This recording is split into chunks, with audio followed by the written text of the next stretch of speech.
Hi කොහොමද ඔයාට? දවසල මම හුඟක් තැන්වල දැක්කා රෝස්මෙරි ඔයිල් එක හදන විදිය ෂෙයා වෙනවා. ඉතින් මට හිතුණා රෝස්මෙරි ඔයිල් එක හදන්න දන්නේ නැති කෙනෙක් ඉන්නවනම් එයාට මේ වීඩියෝ එක ප්‍රයෝජනවත් වෙයි කියලා. අපි මුලින්ම බලමු මේ රෝස්මෙරි කියලා කියන්නේ මොනවද කියලා. ප්‍රධාන වශයෙන්ම රෝස්මෙරි කියලා කියන්නේ ආහාර රස ගන්වන්න පාවිච්චි කරන දෙයක්. ඒ වගේම සගන්ධ තෙල් නිෂ්පාදනයේදීත් මේ රෝස්මෙරි කියන ශාකය භාවිතා කරනවා.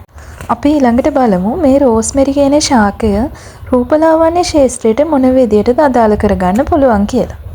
රෝස්මෙරි ශාකයෙන් නිස්සාරණය කරගන්න රෝස්මෙරි තෙල් සුවඳ විලවුන් සහ සුවඳ දුම් හදන්න පාවිච්චි කරලා තියෙනවා.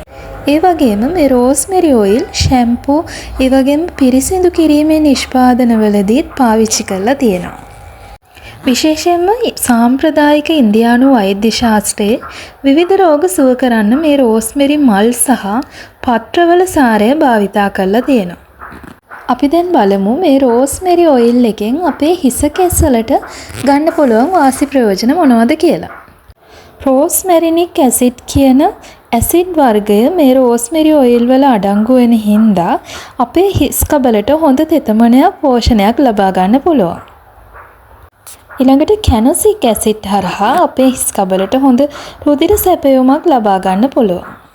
ඊළඟට මේ විටමින් E කියන සංඝටකයත් මේ රෝස්මෙරි තුල අඩංගු වෙන හින්දා හිස් කබලේ සීබම් නිෂ්පාදනය වැඩි කරමින් තෙතමනය ආරක්ෂා කර ගන්න පුළුවන්.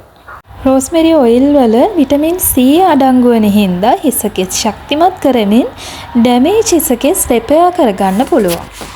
ඒ වගේම අයන් සහ මැග්නීසියම් කියන සංඝටකත් මෙහි අන්තර්ගත වෙන හින්දා කේශ මූලයට හොඳ රුධිර සැපයුමක් ලබා ගන්න පුළුවන්. දැන් අපි බලමු මේ රෝස්මෙරි ඔයිල් එක අපි කොහොමද හදාගන්නේ කියලා. මේ ඔයිල් එක අපිට හදාගන්න ඕන වෙනවා ෆ්‍රෙෂ් රෝස්මෙරි කොළ හරි වියලි රෝස්මෙරි කොළ හරි කෝප්පයක් වගේ ප්‍රමාණයක්.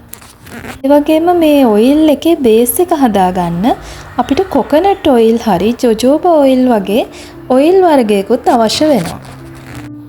මුලින්ම ඔයා ගත්ත ඔයිල් භාජනයකට දාගන්න. මේ භාජනය ස්ටීල් භාජනයක් නම් ගොඩක්ම හොඳයි.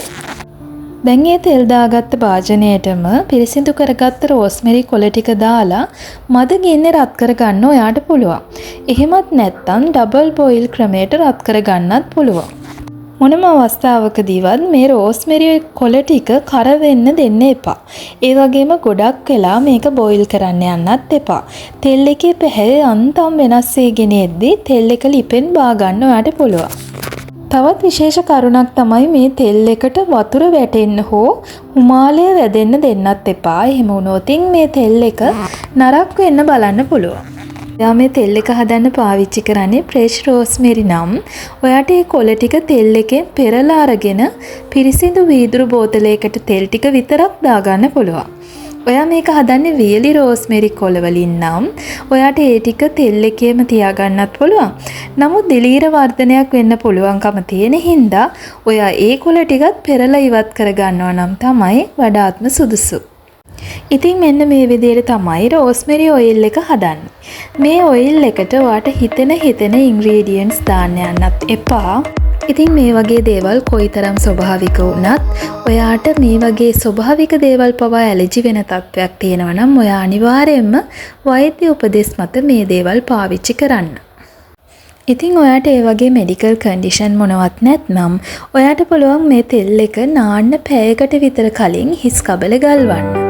ඊට පස්සේ ඔයාට පුළුවන් ඔයා වෙනද පාවිච්චි කරන ෂැම්පූ කන්ඩිෂනර් දාලා මේ තෙල් ටික හොදලා ඉවත් කරගන්න. මේ රෝස්මෙරි ඔයිල් එක ඔයාගේ හිස් කබලේ ගැල්වීම තුළින් ඔයාට ඔයාගේ හිස කෙස් වර්ධනය වීමේ වේගය වැඩි කරගන්න පුළුවන්. ඉතින් ඒ වගේම ඔයාගේ අයිබ්‍රෝ වල වැවෙන්නේ නැති ප්‍රශ්න තියෙනවා නම් ඔයාට මේ අයිබ්‍රෝ වලත් මේ ඔයිල් එකෙන් ඉතාම ස්වල්ප ප්‍රමාණයක් රාත්‍රී කාලයේදී ආලේප කරන්න පුළුවන්. හැබැයි ඔයා වැඩිපුරම පිම්පල් එන කෙනෙක් නම් මේ ඔයිල් එක ඔයාගේ අයිබ්‍රෝ වල පාවිච්චි කරන්න එපා. ඉතින් මං හිතනවා මේ වීඩියෝ එකෙන් ඔයාට යම්කිසි දැනුමක් ලැබෙන්න ඇති කියලා.